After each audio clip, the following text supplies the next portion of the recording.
fun exercise to do as well. What's really interesting is in 1957, a fellow called Carl Jung wrote a little book called The Undiscovered Self. He wrote in that book, the conscious mind takes us away from experience, or that the conscious mind is the cause of all the difficulties that arise in one's life, and all the problems that are created because of the separation between the logic of the conscious mind and the reality itself. Our thoughts inside our heads, or what we call in NLP internal representations, determine our results. They determine our behaviour. Your internal representations determine the kinds of results that you're going to produce in the terms of your behaviour. Now, do you want to see how this works? This is really fun. It really is. I promise you, it'll be fun. Now, let's see how this works. Now, if it is safe to do so, would you please stand up now? And if it's not safe to do so, please pause this video until it is.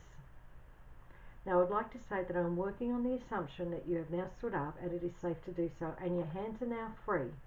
So if you're holding any devices, please put them down and have my voice project from the speaker. You'll only need to hear my voice from this exercise now on in. So would you please take your hands and put them in front of you, parallel to the ground, in front of you, just like this, palms down. Good. Now, go ahead and close your eyes. Keep them closed and just relax your breath for a moment. Good. That's right. Now, as we do this, we will determine the effect of our thinking on our body. So I want you to listen really carefully now and follow the instructions closely. I want you to listen and think about the words that are being said now. As you continue to relax with your arms stretched out in front of you and your hands palm down and your eyes closed until I tell you to open them, please turn your right hand palm up. Can you imagine, and I know you can, that in your right hand, palm up, a heavy dictionary placed in that hand? In fact, the dictionary is so heavy, it feels like a ton of bricks, and it is weighing you down, down, down. Now, go ahead and imagine that heavy dictionary, as heavy as a ton of brick. It's right there on your hand. That's right, so heavy now. And whilst you're imagining that, I want you to allow yourself to imagine in your left hand a green balloon, lifting your left hand up, up, up, floating up into the sky as it lifts your left hand up, up, up now. And the dictionary in your right hand weighing like a ton of bricks, getting heavier and heavier, going down and down, all the way down.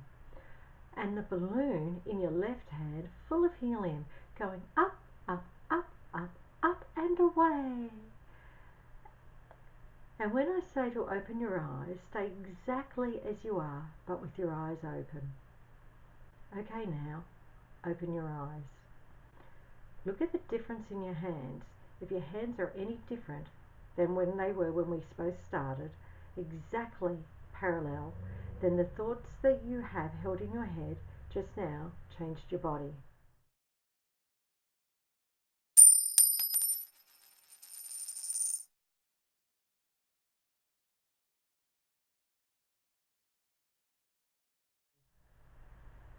Okay, come back into the room and please be seated if you will, or if you wish you can remain standing.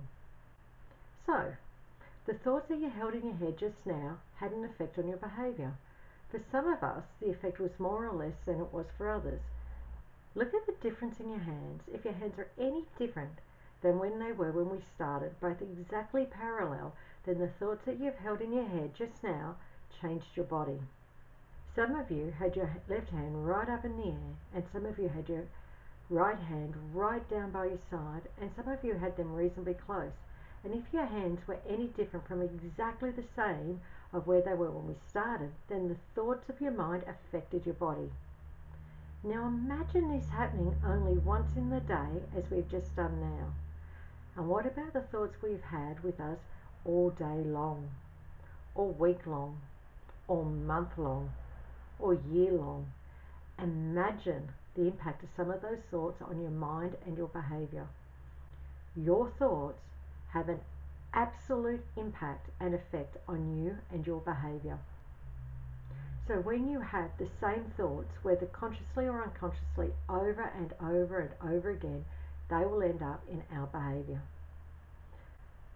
The thoughts that we hold in our biocomputer, our brain, is producing the results out there, just as we saw in our hand experiment. So what does that mean? It means that our thoughts, our internal representation, is what drives our behaviour.